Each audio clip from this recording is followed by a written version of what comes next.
All right, so in this video, I'm going to show you how to block Gmail and personal email addresses from being able to book on your calendar. Because if you're selling B2B, the email domain is the qualification signal, and understanding this distinction transforms how you qualify leads and optimize your sales funnel. So here's the B2B email problem. If you're allowing personal emails to book on your scheduler, you have no idea whether or not that person actually has the authority to make a decision. You're polluting your pixel data with unqualified leads, and of course, you're wasting potential time of your setters and closers because they're working with people that do not have the authority or are just not your target customer, right? And of course, this also leads to you having zero company context. Now, if you're collecting a business email address, number one, you know their company. You can do the due diligence and the research beforehand, before the call, to see, is this a qualified business? Number two, most likely you know that you're talking to somebody who actually has the decision-making power. And number three, you're keeping your data and your analytics clean. This is a instant qualification signal. So this is just one simple click.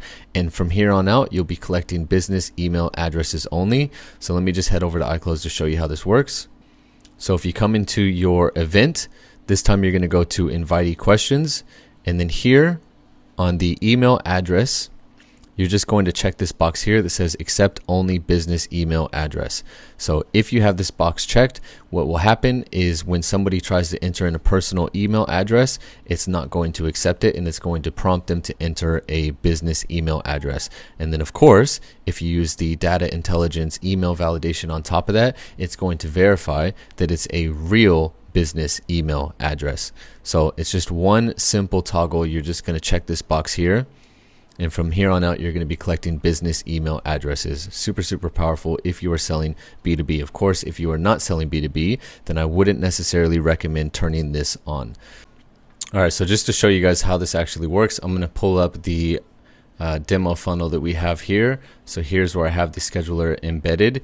And if I put in a fake email address, it's going to ask me for a valid business email address. So obviously this is not a valid business email address. However, if I put in iClosed, it's going to in real time verify that this is a valid email address and allow me to continue. Right? So you can see here, here's the email validation happening in real time. And boom, just like that, the email address is validated. Obviously, this is also a business email address. If I want to turn off the business email address, I can head back over to iClose and turn this off. Hit save and continue. I head back over here, I'll refresh. And now I still need to enter a valid email address, but I will be able to enter in a personal email address like this.